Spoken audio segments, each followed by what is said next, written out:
Hi, everybody. My name's Bryce Wakefield. I'm the CEO of the Australian Institute of International Affairs. Thanks for joining us today, whether you're here in person or online. And before we get started, of course, I'd like to acknowledge the Ngunnawal and Ngambri peoples, the traditional custodians of this land, and to pay my respects to their elders past, present, and emerging. I also extend that respect to any Aboriginal or Torres Strait Islanders joining us tonight.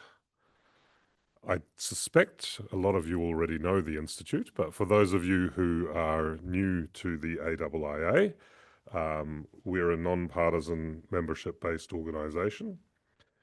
We've been promoting informed debate on foreign policy and Australia's international engagement as a national body for over 90 years, but that started with our members who are branches in the states and territories and here also in the ACT. And some of them date their foundation more than 100 years ago. So it's a pleasure to be running an institute that has such a long history. And it's a pleasure to be running an institute that helps other groups to get the word out about international affairs. Before I introduce our friends tonight, though, I'd just like to take a quick plug. The AIIA is putting on its national conference soon, November the 17th, and we've just started selling tickets, so make sure you go to our website, internationalaffairs.org.au, to join up. We are a membership organisation, and there are special deals for members, as there are discounts on ticket prices for events like this. But we've also got a number of events coming up, including tomorrow. We'll be looking at China's role in its minilaterals, hearing from a Chinese scholar. So I think that's going to be really interesting. Today's event, though, marks the launch of a new report by Quakers Australia, examining Australia's military export controls and transparency mechanisms, or maybe lack of transparency mechanisms. It's a timely contribution amid ongoing public debate, and it also raises a broader question: what is Australia's role within the Arms Trade Treaty, a process that we helped lead at one stage? Speaking to this report will be Jessica Morrison. She's the National Peace Worker at Quakers Australia, and she's long worked at the intersection of peace advocacy and foreign policy. She brings deep knowledge and principled insight into questions of accountability and arms control. And following up with commentary will be Peter Woolcott. Peter's a fellow of the AIIA, and he's held senior diplomatic roles across disarmament, climate, and multilateral affairs. And crucially, he served as the president of the UN conference that finalized the Arms Trade Treaty in 2013. For those of you online, you can submit your Zoom Q&A. You can submit your questions through the Zoom Q&A function at any time, even when the event is ongoing. So please do that when you feel comfortable. And now please join me in welcoming our speakers.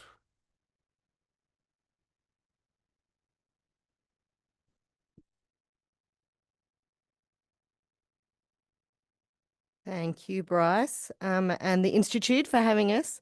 Hello to everybody here and online. I'm really humbled and grateful for people making the time to mark the launch of this big piece of work that we've been working on. I too want to recognise that we stand here on Ngunnawal and Ngambri land, and as I speak today about today's arms trade and the impact of today's arms trade, I can't help but think about how the experience of colonisation here on these lands was so brutally impacted by the use of guns that completely dismantled the way of life of the people here. I understand that many people who often stand at this podium are experts, that they're lifelong experts in the field in which they speak. For goodness sake, today I'm sharing the podium with the guy who, wrote the Arms Trade Treaty. But I feel confident in being here today because I'm not speaking as my own self. But I recognise that the report that we're launching today is most certainly a collective endeavour. In fact, the central recommendation of this report, that we have a parliamentary inquiry into Australia's military trade infrastructure, has now been endorsed by, I haven't checked my emails this afternoon, but as of this morning, 61 Australian civil society organisations. So we are just so pleased to be making a contribution and know that this is something that people around Australia care deeply about, people who are involved in legal and human rights issues, people who are from faith-based organisations. We have Christian groups, Muslim groups, Jewish groups, a Hindu group who have signed this, and keeping it real, people from aid and development organisations who, when things go wrong with arms trade, see the horrific effects. This report also is a synthesis, I would say, of the work of many people over many years. It draws on the long history of Quaker organisations advocating for a less violent world. It draws on the analysis of journalists, of academics, of policy wonks, of former diplomats, of arms experts around Australia and internationally, including the ones who are right now in Geneva painstakingly advocating for the parties of the treaty to take their obligations seriously. It draws on quiet conversations with parliamentarians, with former ministers and their staffers who asked us to pay attention to this issue. I particularly want to pay tribute to Australian Quakers with whom I work and who have invested in making this a reality. I also want to acknowledge that this report was written and is launched during what Quakers are very confident to call an ongoing genocide in Gaza. This report is definitely about the broader policy issues and what we can do about them. But we always must keep in mind that this isn't theoretical, this is real. And right now, there is no doubt that Australia's military trade is contributing to Israel's capacity to inflict the most unbearable suffering, not only on Gaza, but throughout Palestine. Just this morning, we've heard that the Quaker school in Ramallah has been impacted by an Israeli incursion in the surrounding area. And let's keep this discussion in real-world suffering. Despite UN sanctions, armed groups in Sudan are still receiving new weapons, which are fueling a war and being used to terrorise women and girls with unspeakable violence. In the Philippines, extrajudicial killings by police and other security forces continue despite a change of government.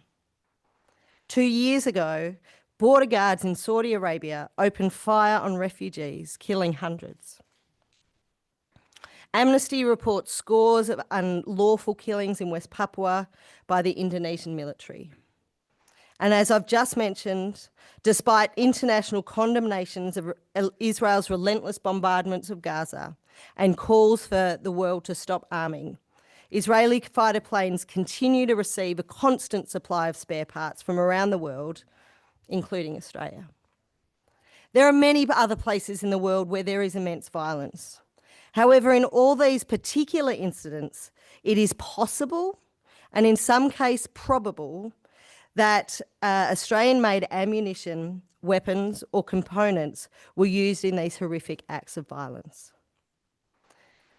The Quaker report talks about the issue of Australian military trade through two lenses. The first is the Arms Trade Treaty, and the second is public accountability. The Arms Trade Treaty was a landmark treaty, and the treaty had its genesis way back in the League of Nations, when people realised that we needed to regulate the transfer of conventional arms. Its negotiation and fruition was the result of decades of hard work, including people in this room whose organisations were involved in that through the very start, and the hard work of diplomats, including a particular one who is in this room. Peter will talk a bit more about the Arms Trade Treaty, I hope. But the most important thing, I think, for us is that the treaty puts significant requirements on states to prohibit the sale of weapons if particular conditions are not met. The treaty was also the first legally binding instrument to recognise the connection between gender-based violence and women against girls and women and the arms trade. A review co-funded by Australia last year gave an analysis of the treaty 10 years down the track, and the conclusions should be deeply concerning to all of us. While the treaty has had enormous value in norm setting, and there is now global infrastructure of reporting and engagement by countries, it has yet to yield any observable progress towards its real goal, that is to reduce human suffering. To quote the UN representative for Disarmament Affairs, to preserve the credibility of the Arms Trade Treaty, it is crucial to bridge the gap between treaty obligations and actual arms trade practices.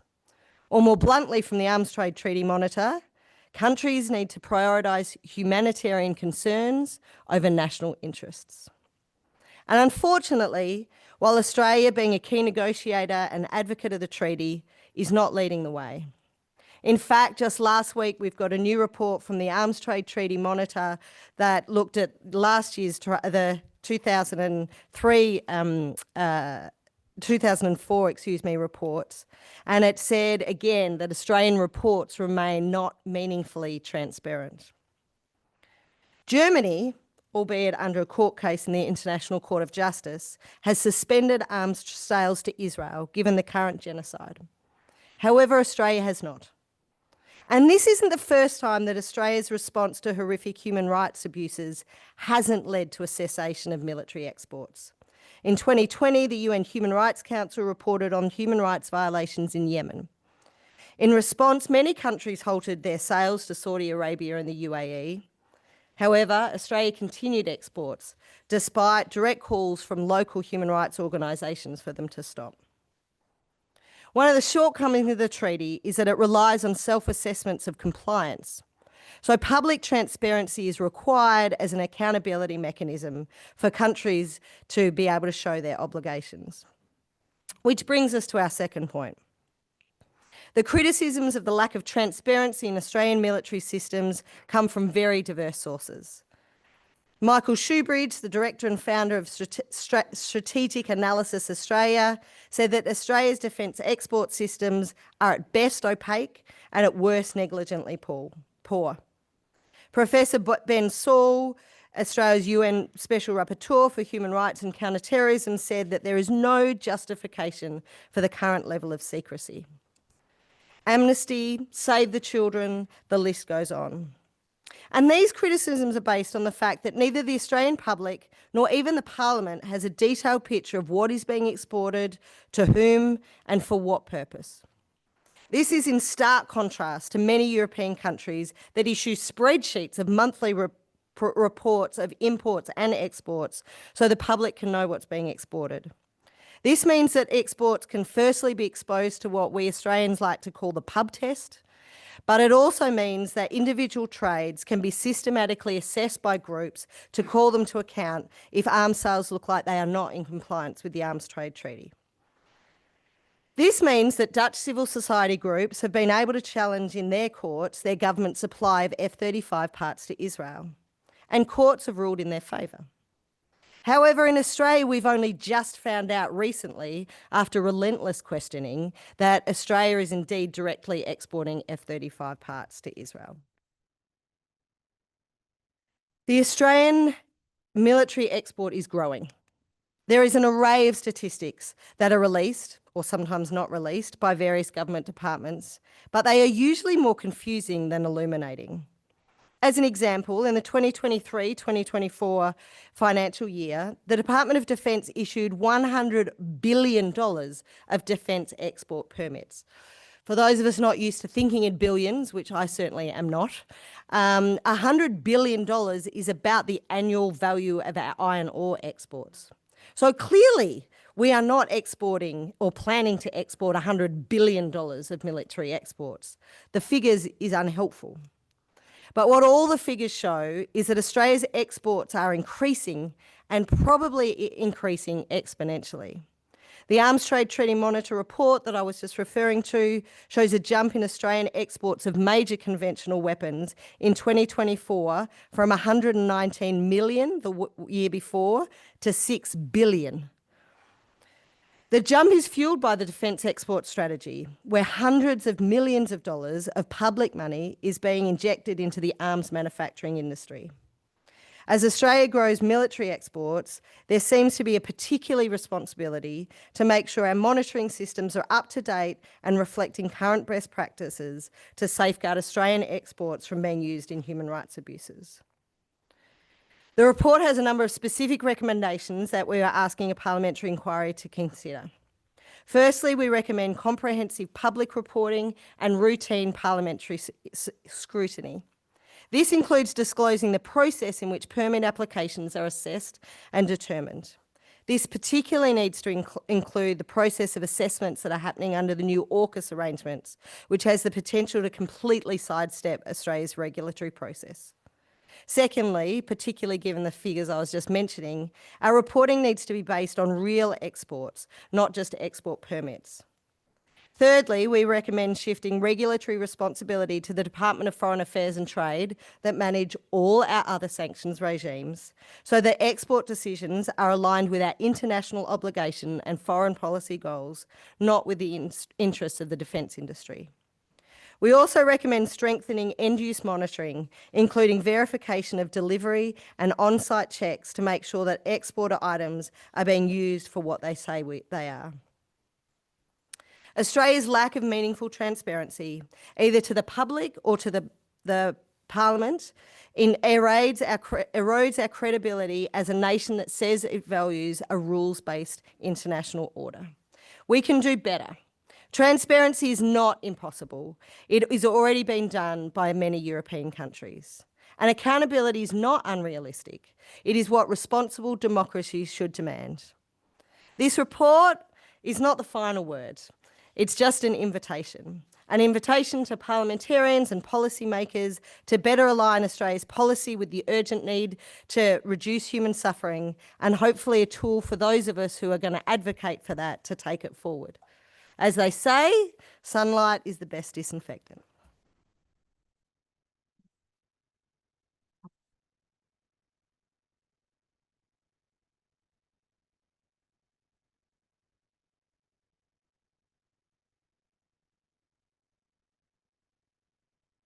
Thank you, Jessica, and look, great to be here, and thank you for coming out on a very bleak night.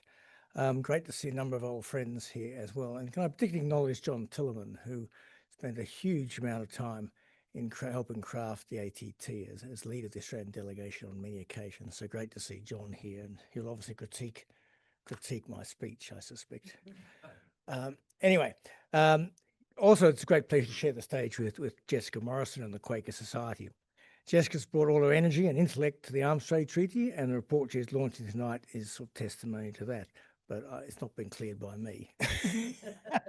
The ATT came into force just over 10 years ago, and it's about the regulation of international conventional arms trade, and with an overarching object and purpose to reduce human suffering and contribute to security and stability. So it goes to the core issues of sovereignty, national security, and international humanitarian law. Civil society has always been a trusted partner in the ATT process and was a critical driver in securing the treaty itself. I think I said to Jessica today at the Parliamentary Committee, we wouldn't have got the ATT without civil society. It consistently sought to push states to go further and to make the uncomfortable but necessary changes in the way the international arms trade system operates. That is their role. And again, if we are to fulfill the potential of the treaty, then civil society will need to refocus and advocate even more strongly for those people that remain most impacted by the arms trade around the globe and press states to do better. Australian support for the ATT has always been bipartisan and strong, worth noting that. Australia and 6 other nations, the so-called co-authors, decided in 2006 to launch a process leading to the eventual negotiation of such a treaty. And this support has continued up until the treaty came into force in 2014 and beyond. Last year, the Australian and United Kingdom governments worked with the Stimson Centre in the US on a project, the Arms Trade Treaty at 10. The Stimson Centre brought together in May last year many of the old battle-scarred ATT negotiators, as well as civil society, to reflect on the treaty's first decade and to develop practical recommendations as to how it can be strengthened in the future. I was part of those discussions. It was not an exercise in nostalgia, but rather produced a series of pragmatic recommendations which hopefully will provide a pathway for what will not necessarily be easy discussions among state parties. Rachel Stoll from Stimson presented this report at the 10th Conference of State Parties, and I commend it to you, and you can find it on the website. The report is an exercise in looking back to understand the forces that drove the ATT process and to think practically about implementation.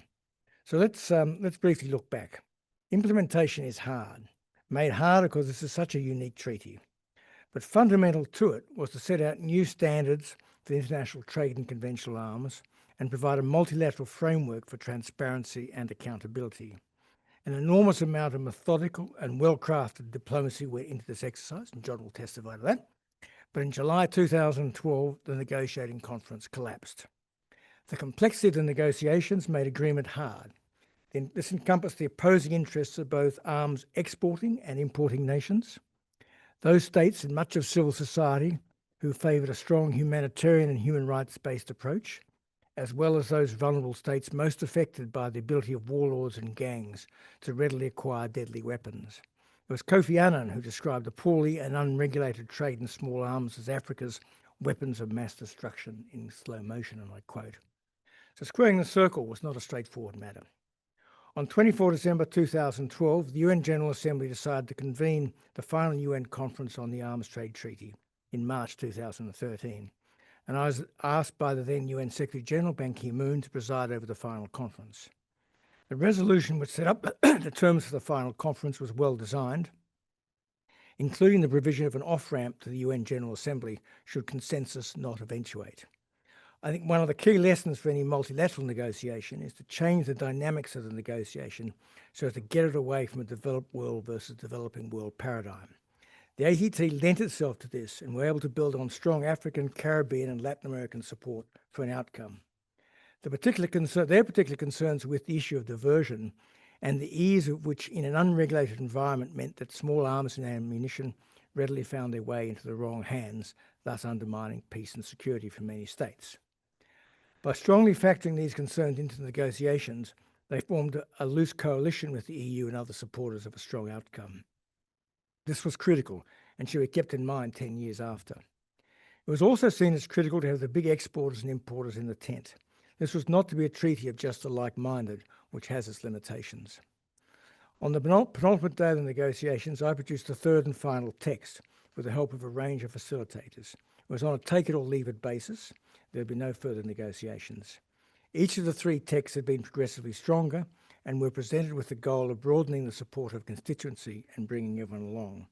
On the final day of the conference, only three states, Iran, Syria and the DPRK, expressed unwillingness to endorse the final text. The final text was then taken to the UN General Assembly, where it was adopted on 2 April 2013. Although the conference itself did not adopt the treaty, the negotiating process produced a robust text with almost universal acceptance. It was the willingness of states to stay the course that helped guarantee the broadest possible constituency of states for the treaty, adding to its legitimacy and potential for effective action into the future. It was a complex negotiation, and compromise leads to ambiguity and vagueness. Yet critical to the negotiations and the future functioning of the treaty was transparency, and recognizing that this would be a powerful new tool in our efforts to prevent gross human rights abuses and violations of international and humanitarian law. We are now in a time, as you all know, of sort of rising strategic competition, strife and conflict. Events have brought the purpose and functioning of the treaty right back into the spotlight. The increasing focus on arms transfers in the public consciousness and among policymakers provides an opportunity and a challenge. Politics abhors a vacuum. Other multilateral instruments are increasingly scrutinising arms transfers, and so are domestic courts. The ATT has work to do if it is to maintain its relevance and deliver on its promise. As I said, the hard bit is always implementation. Negotiators then and now well understood that the ATT's impact and effectiveness was always going to be measured by how it was implemented and how it made a difference on the ground. Negotiators also understood that many states would need to allocate resources to strengthen their own national systems for controlling imports and exports and to meet the reporting requirements set out in the treaty. And for many states, they would not be able to do this alone. So let's turn to the present and the future. So much has been done. Unsurprisingly, the attention has been on the development of treaty structures and subsidiary bodies, the rules of procedure, the role of the Secretariat, the organisation of Conference of States Parties, and the establishment of financial regulations.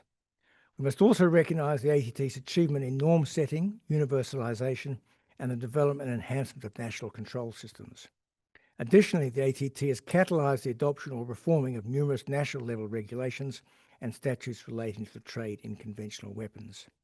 In my view, the existence of the ATT and the institutionalisation of the link between the arms trade, international law, and human suffering is a crucial normative achievement. That said, we now need to move the ATT to the next level. This requires us to go back to the object and purpose of the treaty. The focus should increasingly be on transparency, accountability, and cooperation. I don't believe there's a need to renegotiate or amend the ATT framework. In reality, we would not be able to negotiate the ATT now. The multilateral climate is way too toxic. But there is much work to do within the existing framework. If we don't, there's a real danger that the treaty will fall way short of its expectations. Firstly, reporting is a core tenet of the ATT, but momentum is waning alongside the increase in the use of the privacy provisions. The discussions around substantive implementation topics need to go deeper and encourage accountability under the treaty. It is now time to think about the use of peer review, and one example might be to have states parties voluntarily report on how they've implemented the treaty, their export-import process, risk mitigation, their interagency workings, as well as answer questions on implementation. Those states parties with a greater focus on diversion could also talk about what they need from the international system. Secondly, there's a need to give greater space to technical experts, defence and customs ministries, and national points of contact. Effective implementation requires that practitioners participate actively around cooperation, lessons learned, and good practice. There's also a fair bit of silo busting to do in the international system, where we should be looking to identify synergies to utilise existing processes to deepen responsiveness.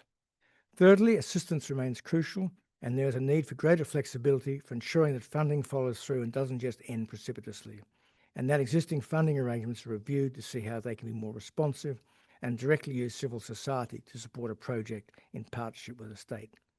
And lastly, universalisation, where efforts should be targeted and specific and use regional champions.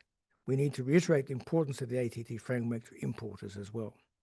If we are to be successful, the collaboration between states, civil society and industry that existed during the original negotiation need to be revitalised to ensure that the treaty reaches its full potential. While each played a different role in the treaty's implementation, a decade into the treaty's operation, that cooperation remains essential for the treaty's future. These are not easy times, and there's much at stake in ensuring the ATT fulfills its promise and we get to the next level of our work. As I reflect on the work we did to negotiate the ATT, I still believe that the ATT is a strong, balanced and effective treaty, and the treaty has made some progress with 116 states parties, the development of agreed processes, and the provision of a forum to enhance international norms.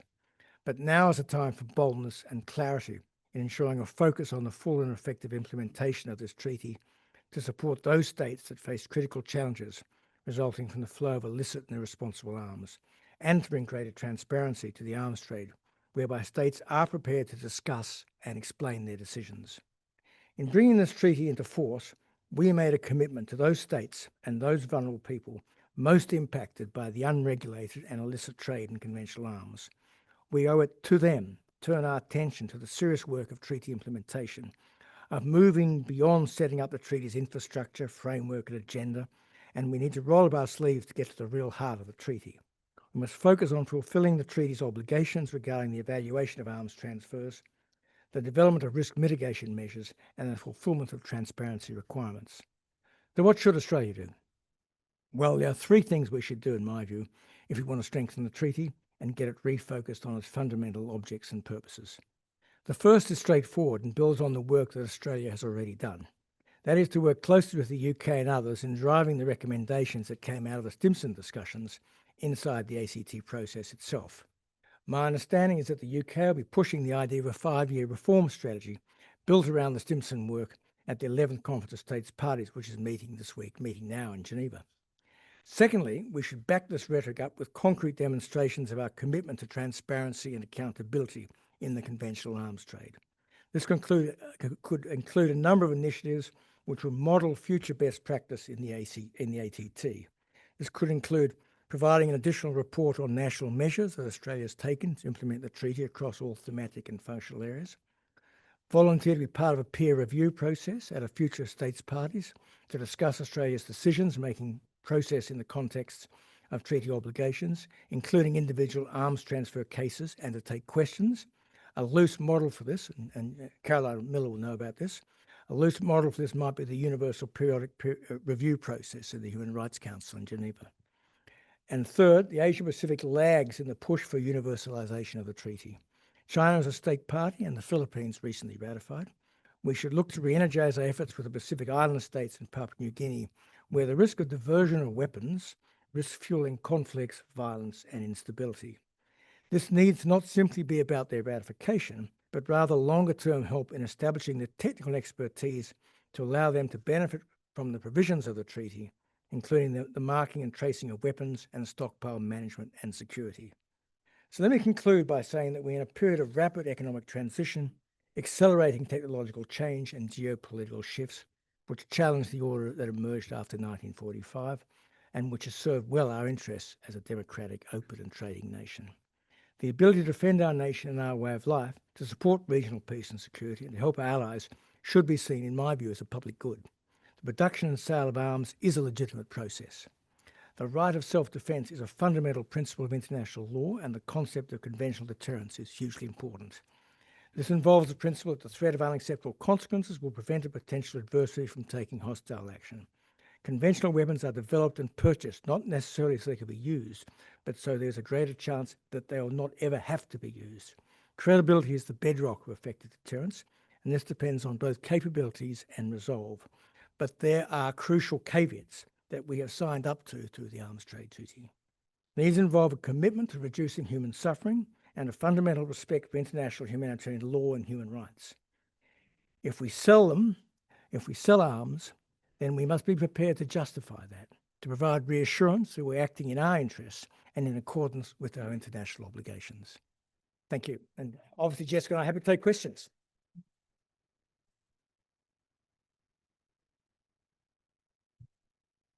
Okay, fantastic. Now, online as yet, but I'm sure we will get some. Melissa, I take it, not Melissa, it's okay, I take it you were going to be doing much of the Q&A, so if you could stand up by the podium. No, they can't because the camera's not pointed in your direction. Now there doesn't seem to be much. There doesn't seem to be much sound coming out of these mics, but please do use them because otherwise the folks at home can't hear you. Who wants the first question? Melissa. Oh, I got Melissa right that time. Thank you, Jessica. I've been lucky enough to read the report, and I was really struck by the positive case study trying to give a pathway for Australian policymakers. So could you tell us a bit more about, Netherlands, which is the one that you use in here, and what sort of changes Australia would need to get to that level of transparency? Yeah, the Australian Strategic Policy Institute did a paper a couple of years ago. What they said is the level of transparency is a political decision and it's a policy decision, and politics are shaped by society. And I was sharing with somebody today that talks about the Netherlands and how the Netherlands has a much richer tradition of kind of the governments expecting to need to be accountable to their governments and needing transparency on lots of levels. So Netherlands is definitely the best, but there's lots of other goodies. Anyway, let me think about my language when we're talking about arms trade arms trades, but there are lots of other people who have a much higher level of transparency than Australia does. So the European Union has some really strong frameworks, which include end-use monitoring, like proper end-use monitoring, not just, are you going to use it how you say you're going to use it monitoring, which is what it appears we're doing now, but actually have post-verification checks and actually inspections so that they're looking at what's actually happening to the military exports once they've gone. Something that I've been thinking a lot about this week is we've got a growing international expectation that there would be farm to plate transparency where our beef comes from, like this meal that's being eaten, we want to know which farm this beef comes from. But we don't have that sort of same transparency in terms of weapons that are used in human rights violations. I mean, it wouldn't seem so hard. So the Europeans are starting to do a bit of proper end-use monitoring of that kind of life cycle of an export.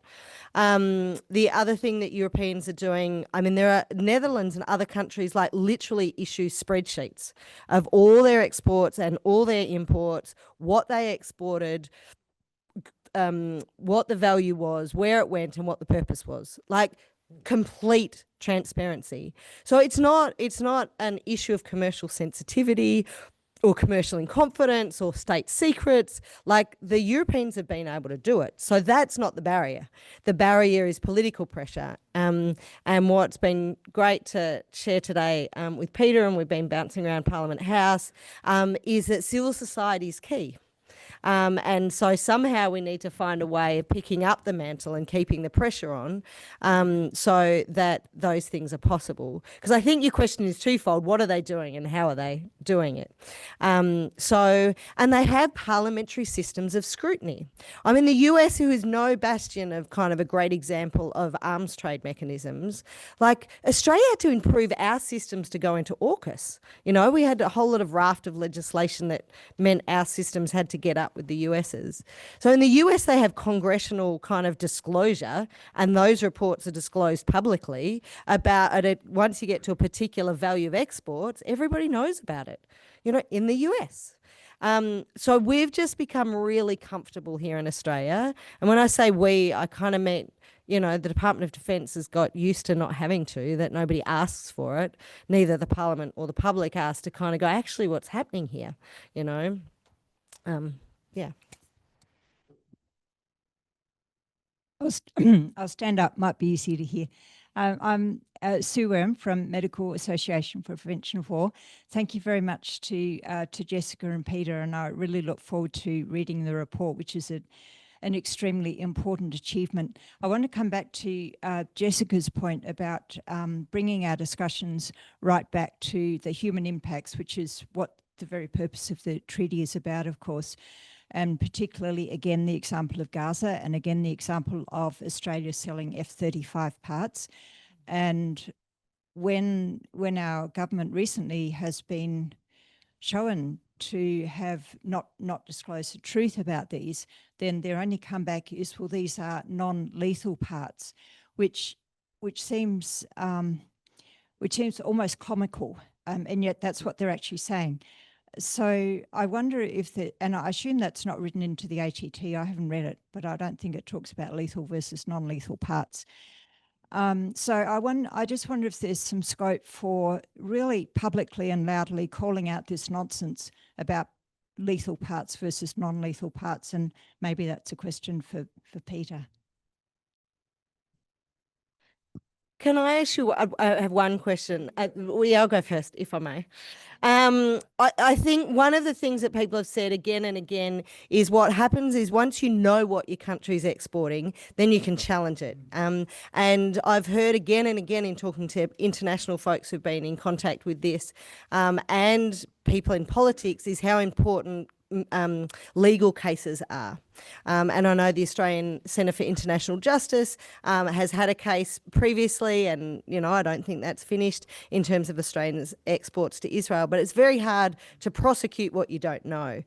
So I feel like, I mean, it's taken us nearly 2 years of horrific genocide in Gaza to get here, but I think we're starting to get a clearer picture of what we're selling. And then, so perhaps, like other jurisdictions like the UK and Holland, we can start to challenge these exports in jurisdictions.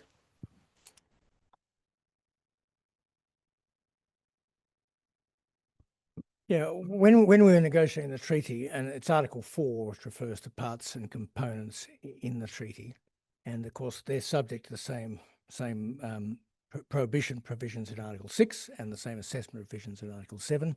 There's no, as you say, there's no distinction between lethal and non-lethal parts and components. But that negotiation was Article 4 was fairly loose, vaguely worded. It doesn't go into any detail, and we're actually addressing the issue of circumvention. It's actually meant to deal with circumvention issues, i.e., you've taken the apparatus apart, the weapon apart, and you're selling it off in separate bits and pieces as a package. So it was to deal with circumvention. We weren't actually thinking about things such as the way the consortiums now build, like the Joint Strike Fighter, the F-35. So it's all about circumvention. If you read it, I would argue, and this is a narrow interpretation, but it reflects state practice at the moment. So it's not. So I'm not getting in the argument whether it should be like this. This is the way it is assessed and accepted at the moment by states parties. It is about exporting a weapon system in its whole in terms of parts and components, not about just exporting one piece to, like under Joint Strike Fighter, where we under our arrangements, we provide spare parts and components to pieces of the Joint Strike Fighter, which are assembled by the United States. And so it's their responsibility to make that judgment about whether they should sell the Joint Strike Fighter to Israel. We are in compliance with the treaty, is what I would say. Now, you mightn't like that, and you might think it shouldn't be like that, but that is actually the way the treaty was worded, and that is a narrow interpretation which is in accordance with state practice at the moment. Now, that may change. State practice may well change, and the court system is looking at this. But I do note that the UK High Court basically just made a decision in June this year saying that, and the UK is part of the Joint Strike Fighter Consortium, that the UK, and they're a tier 1 partner, we're a tier 3 partner, which also indicates the extent to which we provide spare parts and components, that the UK is not in breach of the ATT.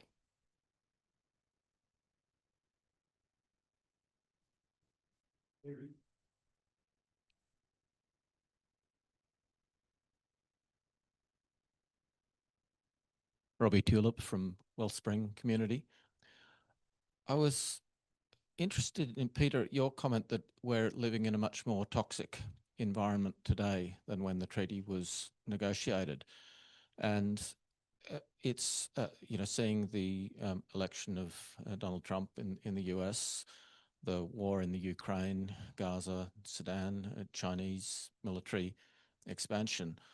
I'm just wondering how the arms trade treaty fits into the broader conversation about security. And so for example, the European nations have agreed to American urging to increase military spending to 3.5% of GDP, and America is pressuring Australia to increase military spending. So just, are you able to comment on that context and how the general fears of war, things like the Chinese circumnavigation of Australia sort of generated some concern in Australia about the need for increased military spending, and how this a focus on prevention of illicit trade relates to that broader security context of pressure for increased military spending.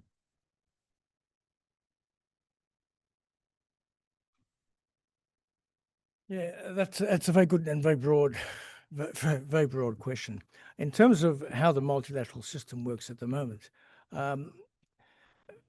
you look at the UN Security Council, you look at the General Assembly, they are pretty dysfunctional at the moment in terms of the roles that the Charter assigns to them. You look at all the specialised agencies, and they're all under funding sort of challenges in terms of the work that they need to do. America is sort of disengaged from a lot of the multilateral system, which is like WHO, for example, which is a huge issue for global health. In terms of the ATT, for example, under the Obama administration, the US government signed the ATT, which is a big thing. The arms lobby and the gun lobby essentially were fundamentally opposed to it. It's the UN coming with black helicopters to get your weapons, but they signed it. President Trump unsigned it, but the US still participated in the Arms Trade Treaty Conference of State Parties meeting. When President Biden was elected, they continued, and they continued to comply. Importantly, they continued to comply essentially with the provisions of the Arms Trade Treaty around prohibitions and assessments. And then when President Trump was elected for a second time, again, the unsigned bit has come to the fore. And for example, as I understand it, America is not participating for the first time in the Conference of State Parties this week. So it is a very different environment. I mean, there are others who have, spent a lot more time on foreign policy than I have in the last 5 years or so. But my reading is that we are in troubling times. The US sees itself, or President Trump sees America's role still as a superpower, but he sees it very differently. He has quite a narrow vision of what is in America's national interest. So it's not about being an exceptional power, which has been done in the past, and actually got the US into problems like Iraq and Afghanistan, which has caused his base, the Republican base, a lot of anxiety about America, and of course plays into Ukraine as well. Interestingly enough, so it's quite a different world. The reality is that China participates in the Arms Trade Treaty. It's very active in the Arms Trade Treaty, but its report is completely private. So it reports to states parties get access to it, but civil society doesn't get access to it. That's what it means by private. And of course, there are also exemptions for, and we use these in our reports, for commercially sensitive information and for national security related information. So again, the Chinese use that. So there's a lot of pressure, and I think the pressure Australia will be under is not really from President Trump himself. Like you think about Europe, and again, Caroline should probably come up and answer that question because she was ambassador to NATO. But they needed to take responsibility for their own defence. They actually needed to do that. So the pressure Trump put on them was probably right. I think they needed to do that. And I think in Australia, quite frankly, we have huge challenges and a whole range of issues, but we need to do more in terms of our national defence sovereignty and national defence capability. We actually need to spend more on defence as well. That's my personal view. So it's a reflection of the times, and I don't think the times are going to get better. I think they're going to get worse. I think it's I worry about the state of the world at the moment.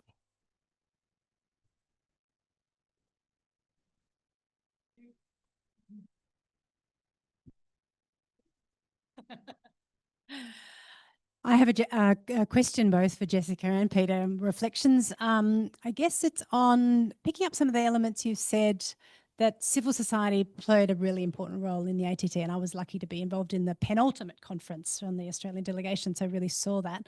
But on the other hand, the very vested interest in the defence industry.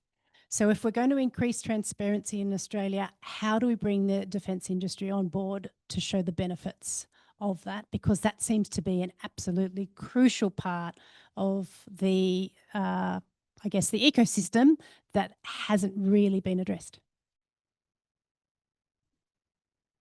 For those watching at home, I've never seen two people offer each other the microphone, but two women here unsurprisingly 2 women, were actually suggesting one another take the question. I don't have much to say about this. Kind of, frankly, it scares me, and I'm not sure how to do it. But Quakers in the Quaker United Nations office are actually doing exactly that at the moment, and using, and again, I'm not very au fait with it, but kind of UN business kind of best practice stuff to try and work with defence companies to have better trade practices.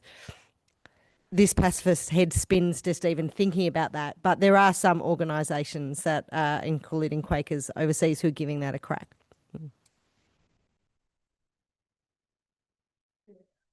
It's a very good question because, in thinking back to the Arms Trade Treaty, we work very closely with, obviously, with civil society on this, and as I said, they're enormously important. But we also work with industry. We particularly with European and American industry around the Arms Trade Treaty, and a lot of those major corporations, what they call the primes, they're now involved in any range of activities. They're not just involved in the defence industry. They're involved in medical research, climate change. If you look at what their broad portfolio of activities are, they're extraordinarily large, and those companies which are answerable into sort of essentially into democratic electorates, they're pretty careful about what they want to be involved in, what they want to do. So I think, in fact, it'd be an interesting exercise for the Quakers to try to bring them more into this equation. They're involved in it last. So I'm not saying, and nor is any government going to say in Australia, we should stop being involved in the arms trade. But it's a very legitimate thing to say. It's a legitimate business. Weapons can be a force for good in terms of conventional deterrence, and they can be a force for good in terms of being able to do something like East Timor or doing something like in the Solomon Islands and for humanitarian good. But we should just be more transparent about what we're doing. And so I think that's a balance that you can actually get. And so I would actually recommend Jessica maybe thinks about talking to, the BCA or something about where they want to participate. Just an idea.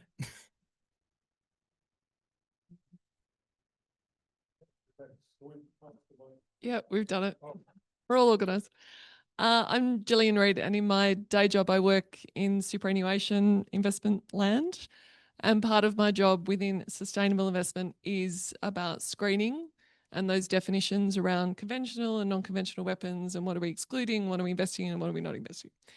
And we use data providers to help us assess under what criteria particular companies would be captured by particular definitions. And I'm just wondering, in the civil society discussion, has the superannuation element been considered about the role that all of our superannuation is invested in different defence companies, and how is it? Because at the moment, how could this disclosure help in that conversation? Because at the moment, it is not possible through our data providers to assess which weapons are being used where.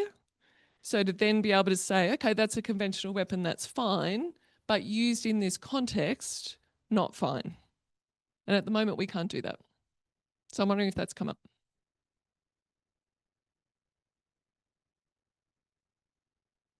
No. But super interesting question. Because I think it comes down to some, is there, are there blanket provisions because some industries are inherently unethical, or are there other ways to see it?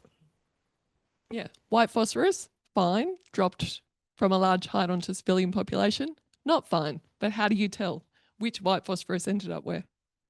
Let's talk.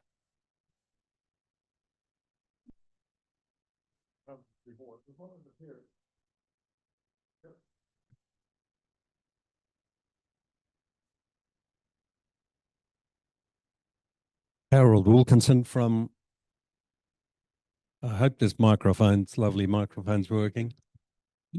Harold Wilkinson from Quakers Australia. We've been particularly interested in the sort of approach that Peter's talked about, which is to not only acknowledge that Australia's been compliant in their reporting under the ATT, but to have a meaningful compliance in the process. And you talked about in the possibilities of the three things you wanted to have happen, a little reform in the exercise of how this is done. And one of the things that I really responded to when you mentioned we need some more cooperation, and I wasn't quite sure what that actually meant. Was it in the states parties discussions? Was it in particular countries, between countries? Was it trying to work on best practice between countries?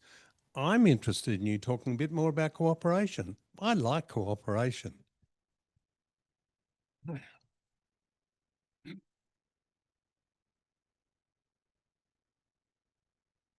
Yeah, no, thanks, Harold. I'm very happy to talk about cooperation. When something like the ATT is an interesting exercise because it's a huge amount of public pressure, public interest, civil society's interest, and you negotiate it. And then everyone sort of goes home, takes a deep breath, and the sort of people who are involved at the senior levels move on to focus on other things.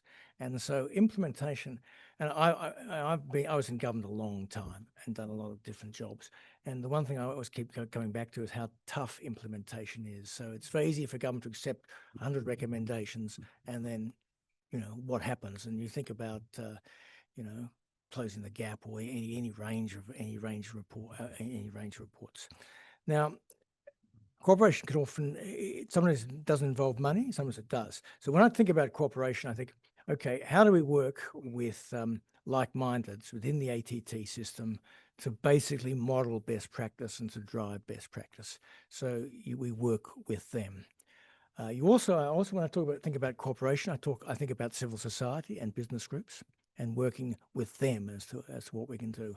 And then when I think about diversion, I come back to diversion because that was really the reason we're able to get the ATT in a way is because of the real concern of many third world countries around diversion and what it meant for them. And we sort of dropped the ball a bit. I mean, the Europeans are doing a lot of stuff on that. But again, we could do a lot more in terms of making sure that rather than just get them to ratify the treaty, because all these good things will happen, you make sure that those things we're looking to do around diversion, which I mentioned in my speech, are actually done, and it requires longer standing support and cooperation with them. So cooperation takes many different forms, and I think a big part of it is just listening to people. I mean, I can just a personal story. When I was at the final conference, I would go to the Syrian embassy at night, later at night, and sit down with what was a group called the Friends of the ATT, who are really the mortal enemies of the ATT. It was Syria, DPRK, on your Ethiopia, on you just went. And you'd sit down with them, you have pizza and orange juice, you get photographed by Americans and intelligence going into their building, because the Syrian embassy, they wouldn't know who was going into the Syrian embassy, and photographed when you left. And you listen to them and you talk them through the issues. Now, in the end, only 3 of them bucked and refused to endorse the final document. And again, that's not cooperation, but it's about listening to people and trying to bring people along. But not easy. It actually takes a lot of effort.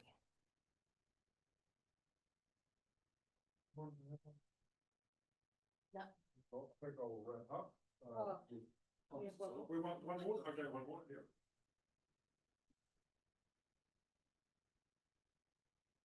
Thank you. Thank you both very much for opening up very important discussion.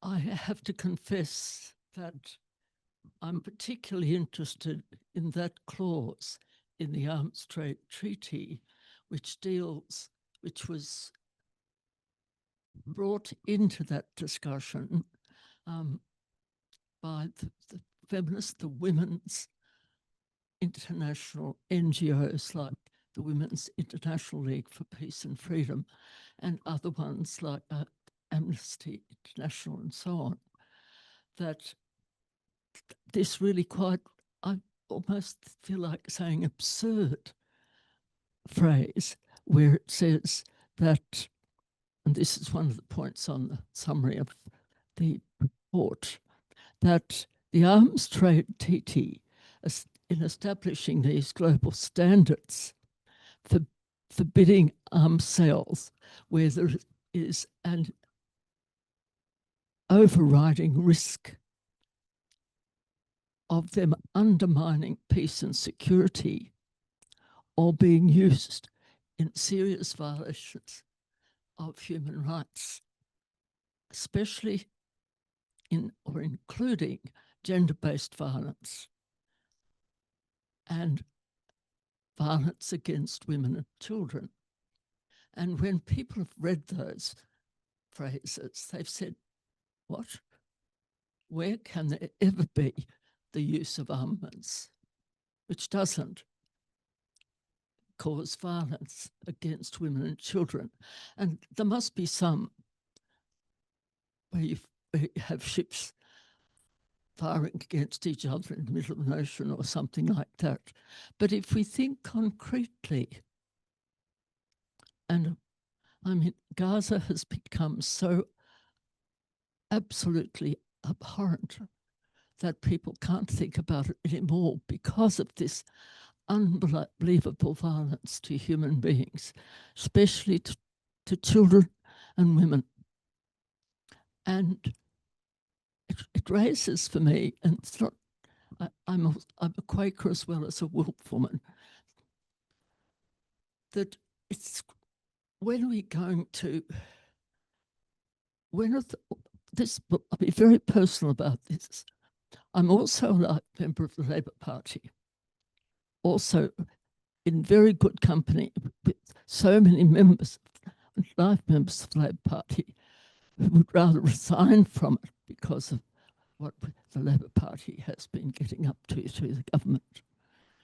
But we feel it might be more useful to stay there, except that what I'm concerned about is again a gender issue, and that is that now the majority of the cabinet are women, and many, many, many of them are mothers.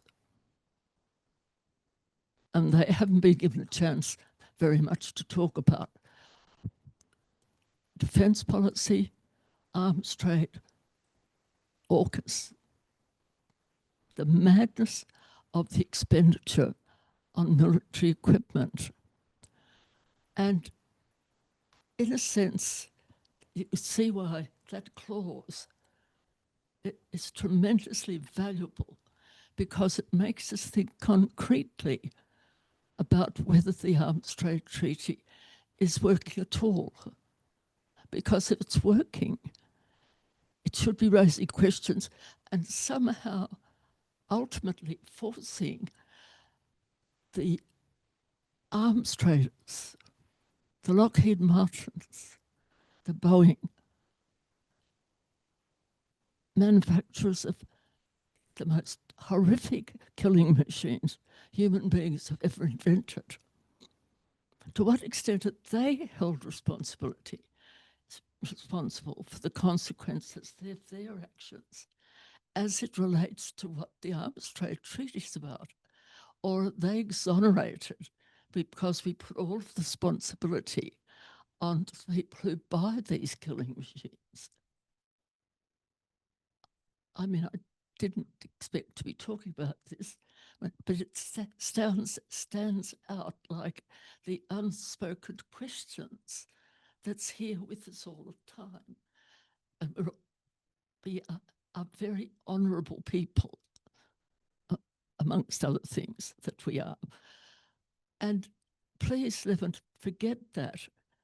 And my question, I suppose, is how does that fundamental issue relate to what we've been talking about?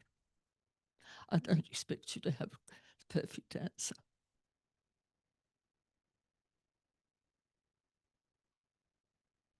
I actually wonder whether we accept it as the final word and as a challenge to leave with, Margaret.